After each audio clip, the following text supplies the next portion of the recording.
The radio crackled. A sharp, uneasy static that made Lieutenant John Kowalski tighten his grip on the controls.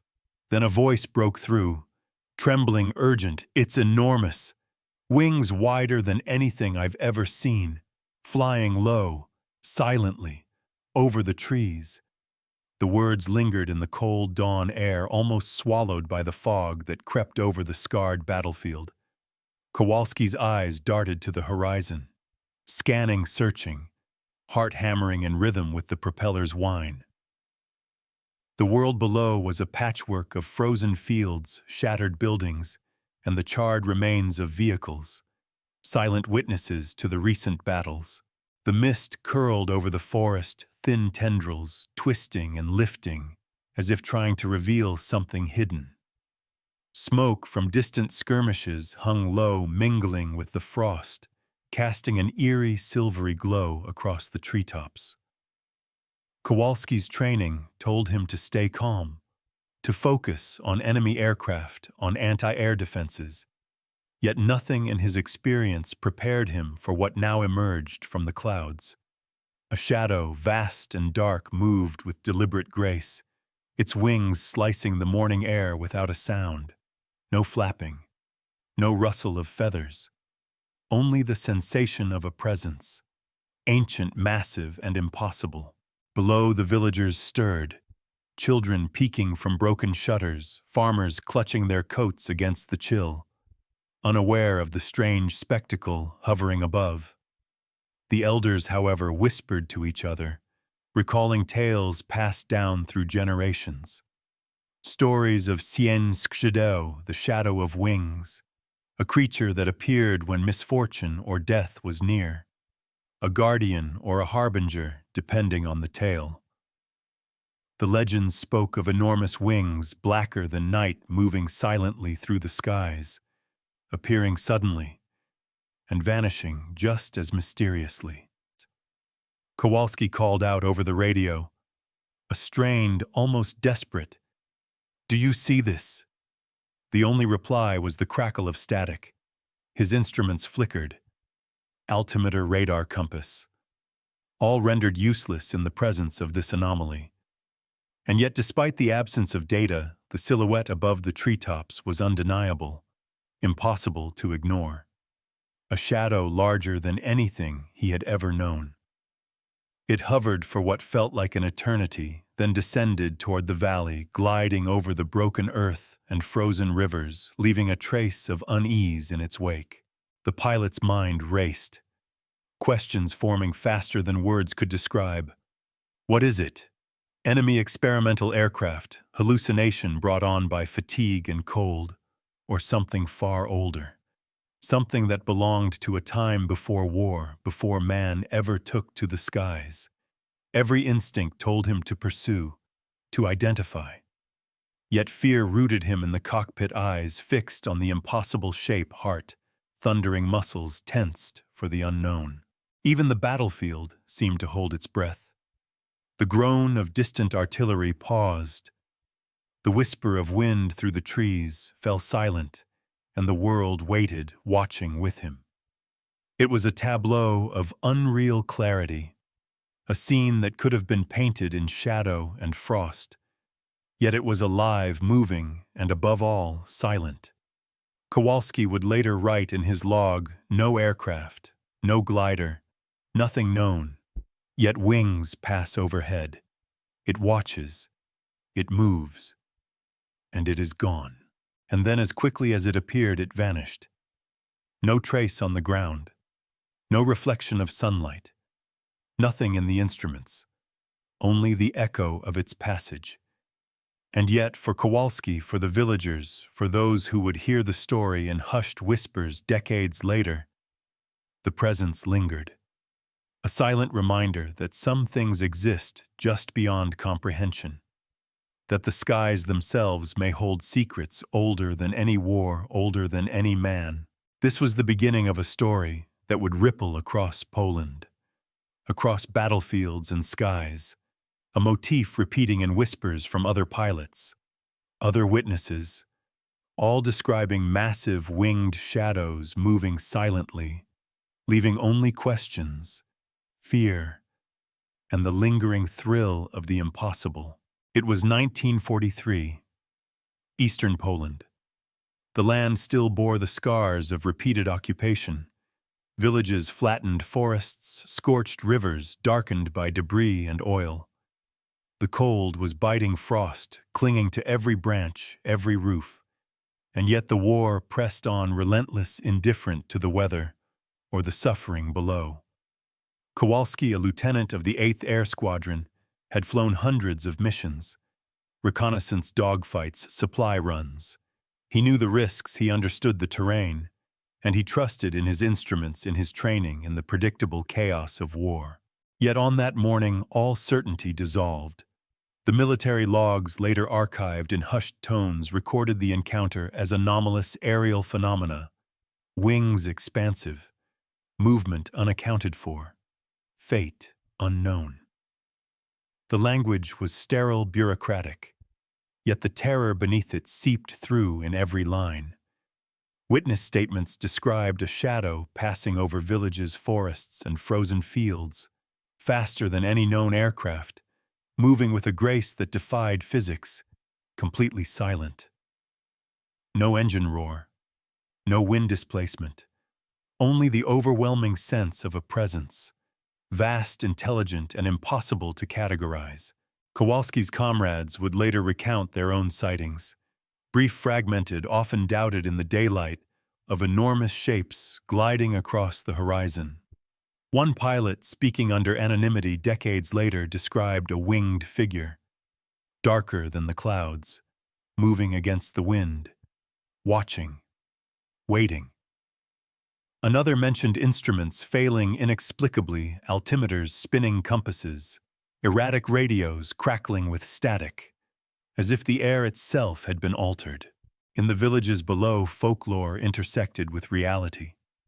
Elders whispered of the Cien Skrzydeł, the shadow of wings, spectral creatures vast and black appearing in times of calamity, omens of death, harbingers of loss. Children tucked under tattered blankets would sometimes point to the sky, eyes wide, describing a bird bigger than the house, flying without sound, watching us. Farmers still bent under frost-hardened soil swore they glimpsed silhouettes at dawn, wings gliding over misty fields, casting shadows that lingered longer than the shape itself. The fact layer and the folklore layer merged in a way that confounded even the most skeptical historians. Official reports made careful mention of sightings but offered no explanation. Pilots logged sightings with precision, times, locations, altitudes. Yet no photographs, no wreckage, no proof beyond eyewitness testimony. Yet multiple accounts separated by distance and circumstance described the same phenomena. Immense wings, silent flight, sudden disappearance. The motif repeated like a pattern embedded in the fabric of the war itself. Kowalski himself recorded the event in meticulous detail. Object observed over forest edge, wingspan estimated at 50 meters, moving contrary to prevailing winds. Instruments fail. Radio static only. Object disappears over ridge.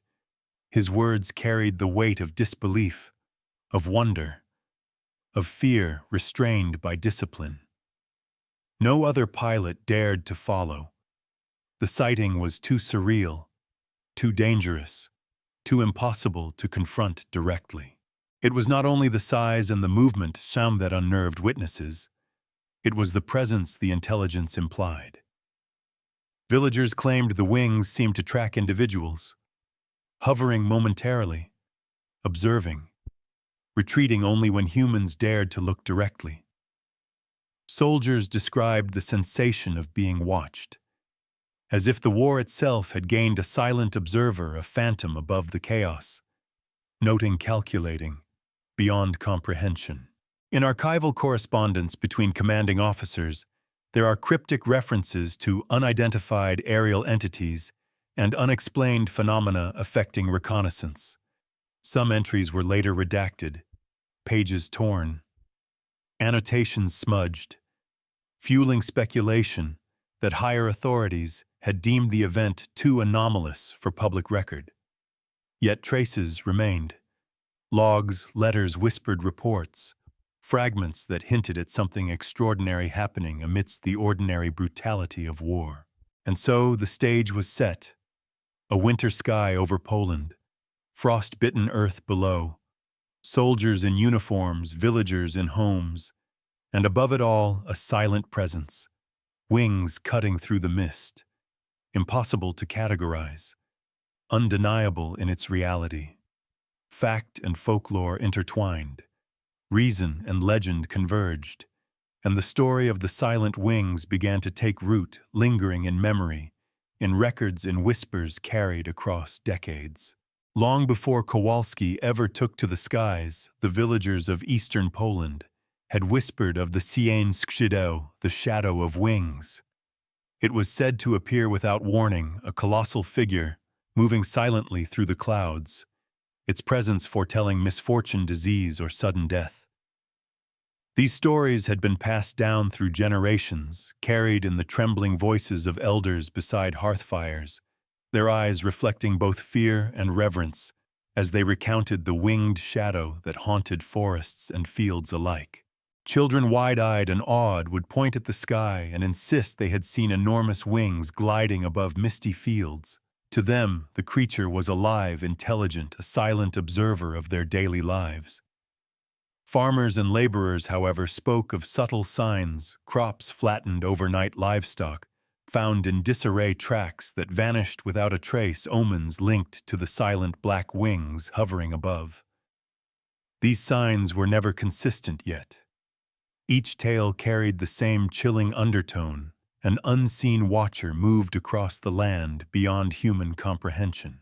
Soldiers stationed in the region carried their own experiences, often dismissed as fatigue or war-induced hallucinations. Yet multiple reports written in diaries and letters tucked away in uniform pockets described shadows larger than any known bird moving against the wind, silent as death. Instruments faltered when the wings appeared, compasses spun erratically, altimeters fluctuated wildly, radios crackled with static. Even the most disciplined men felt unease seep into their bones, a premonition that something beyond warfare itself had entered their skies. Kowalski's encounter aligned uncannily with these long-standing tales. As he maneuvered his fighter over frost-covered fields, he described a presence immense and silent, wings slicing the morning light, without disturbing it. The villagers' legends suddenly gained weight in the face of this first-hand account. What had once been dismissed as superstition now converged with reality, blurring the line between story and lived experience. Fact and folklore intertwined, each reinforcing the other, each deepening the mystery. Elders recalled omens associated with the winged shadow, unusual weather patterns, sudden mists that clung to the treetops, animals behaving erratically, the silence of birds in the air.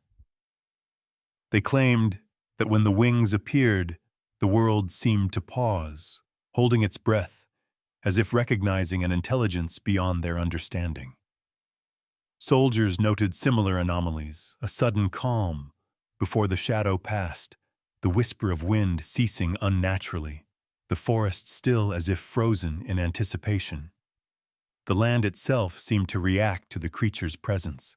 In letters later uncovered in private archives, villagers described silhouettes over burned-out farms and abandoned villages, the wings appearing at the edge of vision only to vanish when approached directly. Pilots' logs mentioned sudden instrument failures and fleeting shadows glimpsed out of the corner of the eye. These documents, though incomplete and fragmented, hinted at a phenomenon that transcended human perception, a being that occupied both the material and the spectral, straddling the line between reality and legend. Some stories suggested intelligence in the wings, a silent awareness of those below. Accounts described it following individuals, adjusting its path in response to human movement, hovering long enough to instill unease before retreating without a trace. The folklore spoke of it as both harbinger and guardian, a presence that observed silently, marking events of great consequence. The overlap with military reports created a sense of inevitability. Wherever war, death, or chaos spread, so too did the shadow. Villagers' memories often converged on twilight and dawn, the liminal hours when the sky was neither fully dark nor fully light. These were the times when the wings were said to appear most frequently. The air would thicken, mist rising unnaturally, and shadows elongated across fields and frozen rivers. Farmers described a feeling of being watched, even when alone, a tension that set every nerve on edge. Children whispered of glowing eyes and shapes moving against the wind, too fast to follow, too immense to ignore. Soldiers corroborated these tales. On reconnaissance missions, pilots reported massive shadows gliding over enemy lines, disappearing as quickly as they appeared. Some observed them from altitudes too high for ground recognition. Others noted the shadows, seeming to anticipate flight paths, maneuvering in ways that defied conventional physics. Instruments failed in ways that could not be explained, and yet every witness described the same motif: enormous wings, silent and precise, moving independently of the natural laws they knew. The convergence of folklore and fact created a persistent unease. Elders who had told these stories for decades found validation in pilot reports and military logs. The wings were no longer abstract symbols of misfortune. They had become tangible, observed entities, leaving both trace and impression on those who saw them. The silence that accompanied their flight became as significant as their size, creating a dread that was felt long after the shadow passed. Diaries recovered decades later included cryptic remarks: "It watches. It waits. It knows." Pilots and villagers alike described the sensation of being observed by something ancient and intelligent. Even those who had not directly seen the wings felt its presence in the forest, in the rising mists, in the hush that fell over fields at dawn. The phenomenon was woven into the very fabric of the land, a layer of reality that coexisted with legend, defying explanation, yet undeniably real. And so the folklore layer deepened the story, bridging centuries of oral tradition with the lived experience of wartime observers. It painted a landscape where shadow and reality overlapped, where wings could glide across frost-bitten forests, over villages scarred by battle, and leave only whispers, unease, and the enduring question: what watched from above? What force moved in silence, unseen, vast, yet unmistakably present? The shadow of wings was no longer merely a tale. It was a presence lingering in memory, in testimony, in the frost-thickened dawn of 1943 Poland. The stories did not end with Kowalski's sighting. They rippled outward, carried by whispers across other battlefields and villages. In forests farther east, scouts reported fleeting shadows above the treetops, wings spanning wider than any glider, moving against the wind with impossible precision. No sound accompanied them, only a weighty presence that made men shiver even in the dead of summer. Every account mirrored the old legends, confirming the continuity of the shadow, the Sien Skrzydeł, whose wings had been spoken of in hushed tones for generations. Soldiers trained to rationalize and report struggled to reconcile their instruments with their eyes. Altimeters wavered, compasses spun, radios filled with static and whispers of unintelligible sounds. Yet the shape remained undeniable, immense, gliding silently over the battlefield, its path deliberate, almost intelligent. Pilots attempted to chase it, to understand it, but no speed, no maneuver, no technology could match it. It was not an aircraft, nor a bird, nor any known creature. It existed in a category all its own. Villagers in nearby towns began to recognize the pattern. It appeared near times of conflict, moving above the frost-bitten forests and scorched fields. Animals reacted with fear, crops wilted inexplicably, and an oppressive stillness would fall before the shadow passed. The elders, recalling the centuries-old tales, insisted that the wings were sentinels, observers of human folly, witnesses to war, suffering, and chaos, silent but ever-present recording events that history could not contain. Letters discovered decades later suggested that officers had attempted to track the anomaly, to quantify it, to explain it away. Notes in the margins read, "No trace, instruments fail, object moves independently of wind and speed, witness testimony consistent across multiple locations." Yet the reports were incomplete, some pages redacted, others missing entirely. The secrecy fueled speculation, the idea that what Kowalski saw might not have been entirely of this world. Some folklore hinted at intelligence within the wings themselves. Eyewitnesses described the shadow adjusting its path to follow individuals, hovering for moments that seemed to stretch time, as though assessing, measuring, waiting. The old tales spoke of wings that did not merely fly, but thought, that observed, that judged. Soldiers felt a presence unseen yet acute that pressed upon their senses and lingered long after the figure had vanished beyond the horizon. The shadow's appearances were never predictable. Dawn, dusk, fog-laden mornings, moments when the world seemed suspended between light and dark.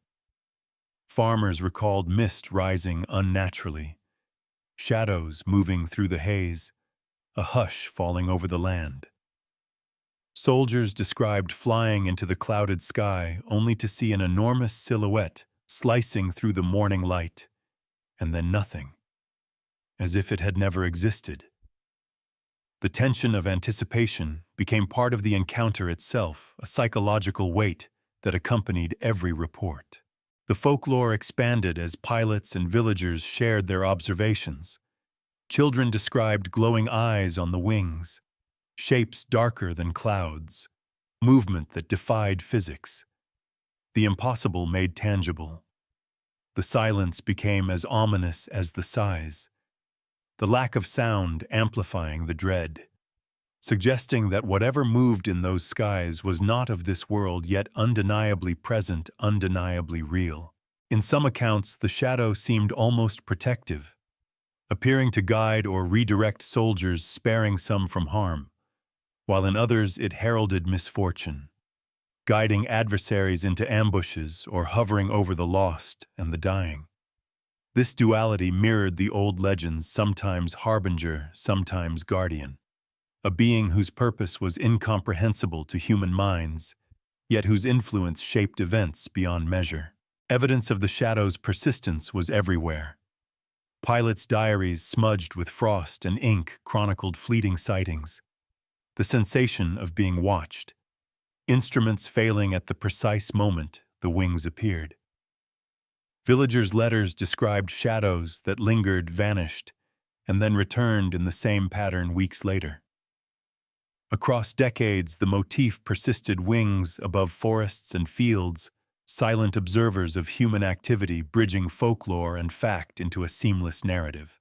Even historians examining reports long after the war could not dismiss the convergence of stories. Military logs, village recollections, pilots' diaries all referenced similar shapes, similar movements, similar silence.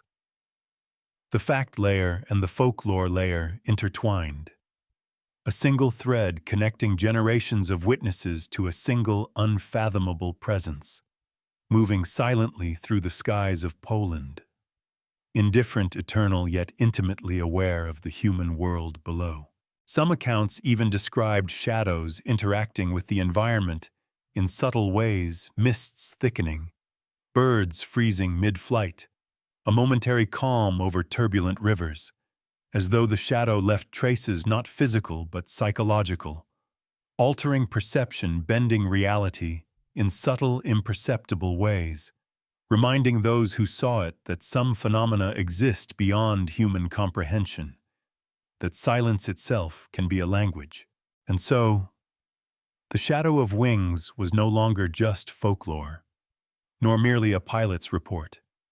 It was a presence, vast, intelligent, and hauntingly silent.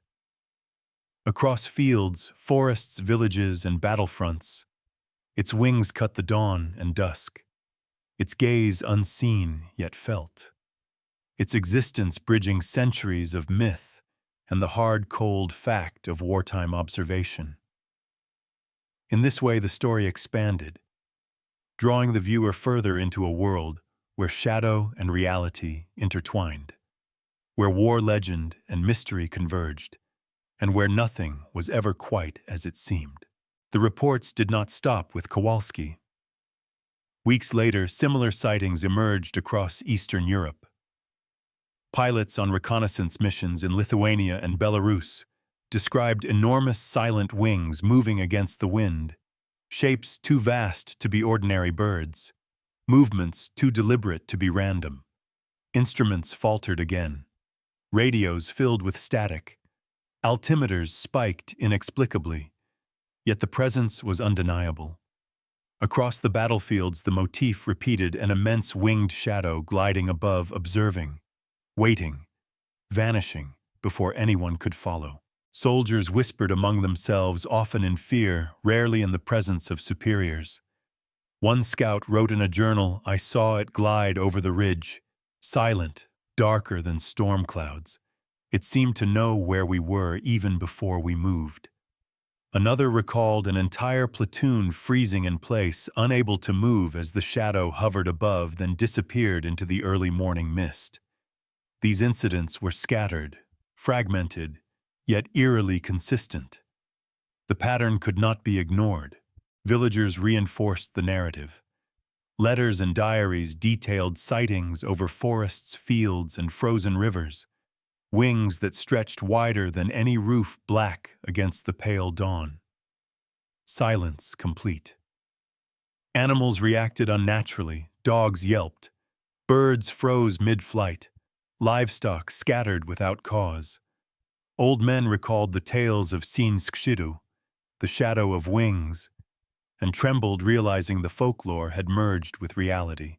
Even military documents hinted at repeated attempts to track or explain the phenomenon.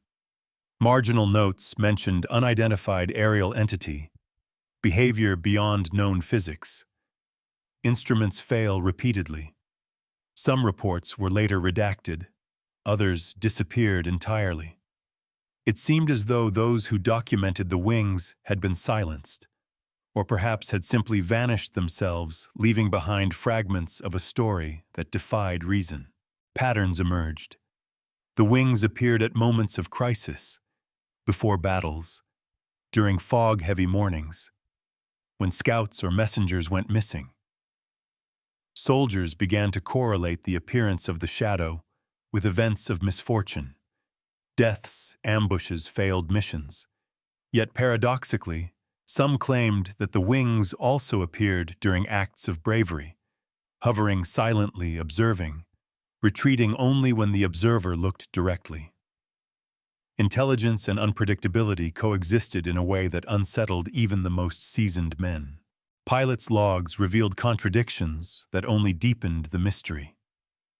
One entry described instruments failing completely as the wings passed over, yet visual observation confirmed movement in exact coordination with enemy troop lines. Another described a shape so immense it obscured the horizon, moving with precision that suggested conscious intent. These accounts clashed with each other, yet they all pointed to the same conclusion: something unknown, vast, and intelligent was present in the skies. In villages, the folklore adapted to new observations. Elders compared the shadow to older omens, yet the wing's behavior seemed unprecedented. Stories spread that the creature could read intentions or follow thoughts, hovering above a soldier before a decisive action, retreating when confronted, a silent arbiter witnessing human decisions unfold. Children's stories echoed the adults' observations: gigantic eyes, gliding wings, absence of sound, a presence that existed in both the natural and supernatural. Some accounts hinted at darker consequences. Pilots who attempted to chase or intercept the wings reported disorientation, vertigo, and sudden equipment failure. Letters spoke of lost planes, of men found days later wandering forests, incoherent, claiming only that it watched, it followed, and I could not move. Folklore and fact collided once more, mysterious losses intertwined with age-old tales of the Cien Skrzydeł. The motif spread beyond Poland.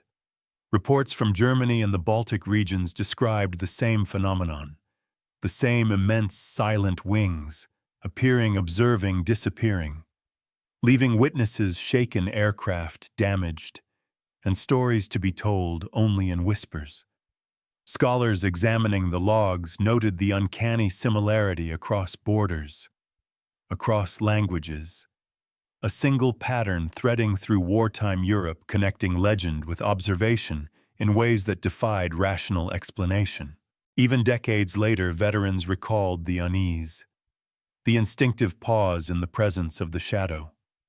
Letters sent home from the front described freezing mists, unnatural silence, wings that seemed to anticipate movement, a watcher not bound by nationality, terrain, or time. The motif was persistent, relentless, linking folklore and fact in a single haunting narrative. The bridge between Kowalski's sighting and others created a network of stories. Reports of immense wings moving silently, inexplicably, above battlefields and villages. Instruments failing men, disappearing animals reacting unnaturally. Folklore validated by observation. Fact given the cadence of legend. It became clear that what had begun as a local myth was now part of a much larger, terrifying pattern. And so the stage was set for the encounters that would follow. The climactic moments when pilots, villagers, and soldiers confronted the impossible. Wings moving against logic, against physics, against expectation. The silence thick with intent. The sky itself seeming alive, waiting, watching, and revealing only what it chose. The bridge had been built linking the folklore of old with the fact of wartime observation, and drawing every witness closer to the truth that might never fully be understood. The frost hung thick over the battlefield, every breath of air visible in the pale morning light, and yet above the sky seemed unnaturally still. Kowalski adjusted his controls, eyes scanning, heart pounding, and then he saw it again. Immense, darker than storm clouds, wings stretching wider than any hangar he had ever flown under, moving against the wind, completely silent. His instruments failed, altimeter spiking, compass spinning, radio crackling with static. Nothing responded as it should. He was alone, yet he felt observed, every instinct screaming that this presence was aware of him. He followed it cautiously, gliding low over the treetops, the shadow casting a darkness that swallowed the snow-covered fields. Villagers below had frozen in place, some clutching each other, eyes wide, the elders whispering old warnings. The shadow of wings had returned, and it was not merely passing overhead. It was lingering, judging, moving in a pattern that suggested intelligence, intent, perhaps even memory. Other pilots reported similar experiences that same week. Lieutenant Marek, flying east of Lublin, described wings appearing over a ridge, descending into a valley, then vanishing as if swallowed by mist. Instruments went dead for moments. Radar, altimeter, even communication radios. Nothing functioned. Yet when he recounted the sighting, officers dismissed it as fatigue or optical illusion. Logs recorded only anomalous aerial phenomenon. Fate unknown. No photographs, no evidence, nothing tangible, only testimony. The villagers' accounts were equally haunting. Children described glowing eyes, wings that moved like liquid shadow, brushing the fog with impossible grace.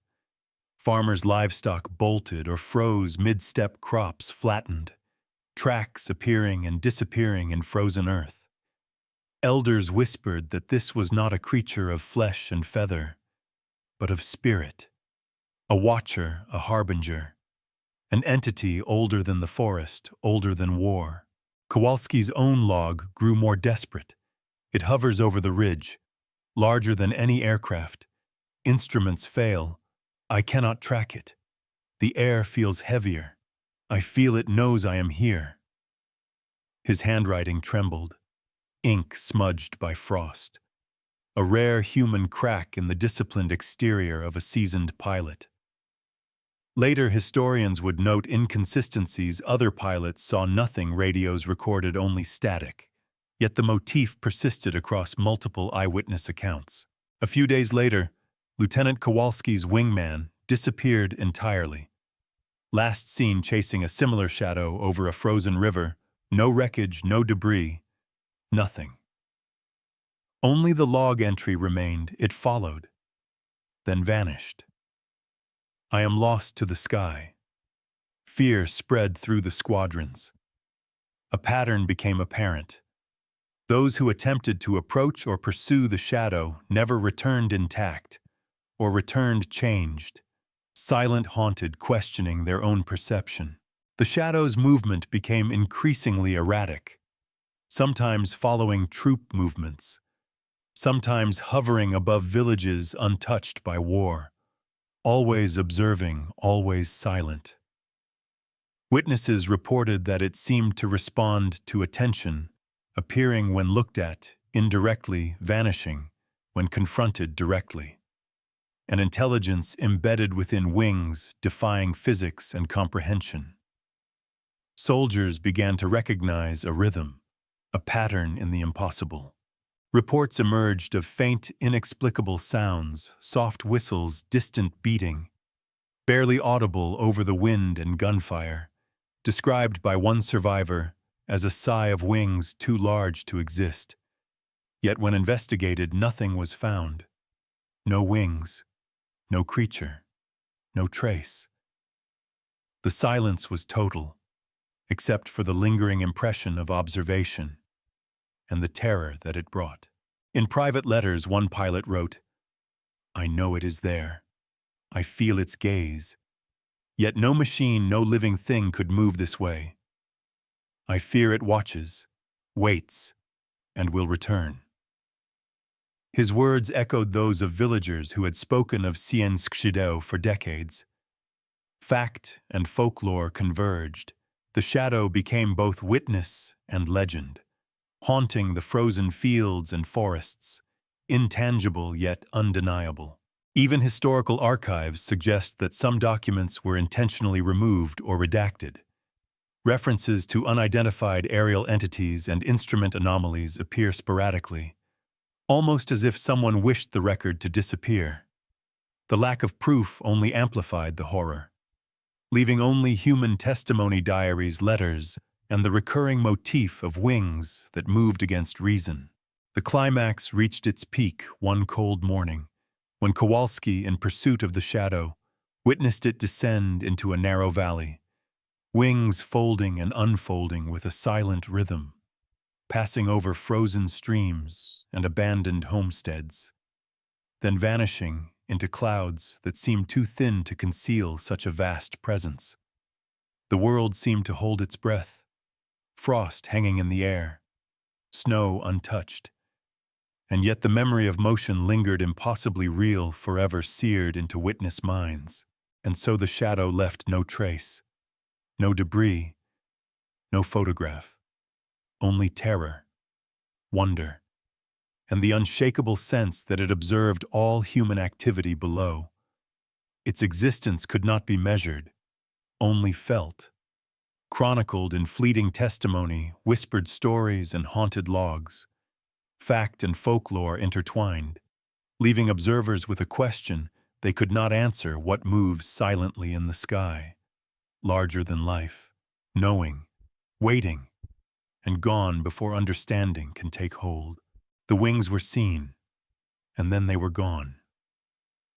The sky returned to pale, frozen stillness, the frost settling quietly over scarred fields, over forests that whispered secrets of centuries.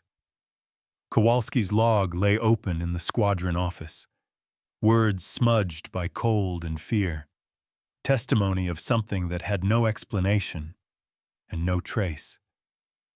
No photographs survived. No debris remained. Only the echo of a presence vast, silent, and impossibly real. Villagers would whisper long after the war. Tales passed to grandchildren of enormous wings cutting across twilight, of eyes that seemed to glow faintly through mist, of the forest falling silent in reverence or fear. Soldiers told of instruments failing, of compasses spinning, altimeters jumping, radios crackling with static, only to find nothing when they searched.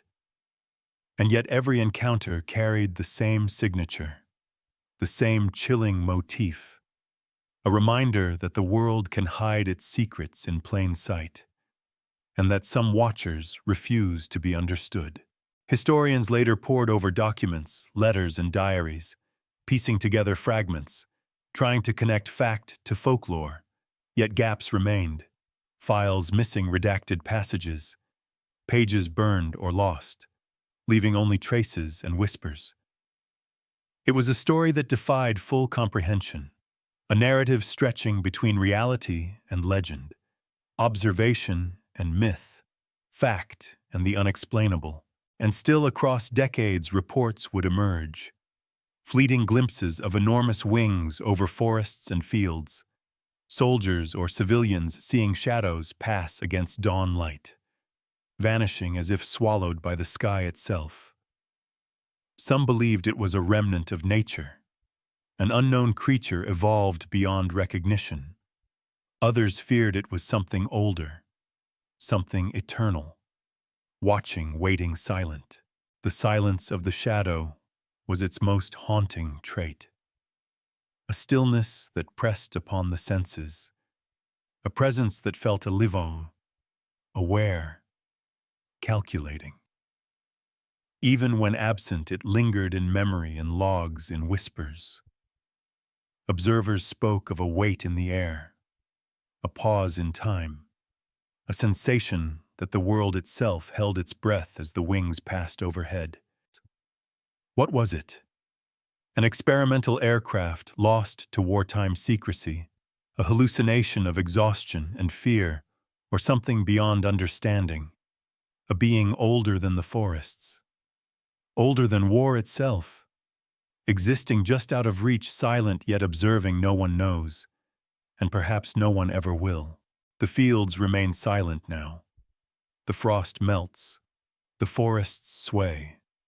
Yet if one stands at the ridge at dawn, watches the mist swirl over frozen rivers, and listens, really listens, there is a feeling that eyes remain upon the land, that wings vast and silent might still glide unseen above. It was never fully captured, never fully explained, leaving only questions, only fear, only awe. The motif repeats through generations, sightings, whispers, legends, reminding us that some truths cannot be fully revealed, that some mysteries persist untouched by time, untouched by understanding.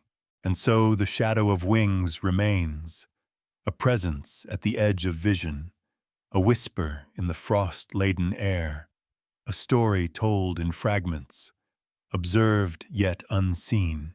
Was it guardian, harbinger, observer? The answer lies beyond reach, lingering in the silence above battlefields, in the mist over villages, in the imagination of those who dare to remember. You've just heard another report from Shadow Stories, another encounter at the threshold of comprehension.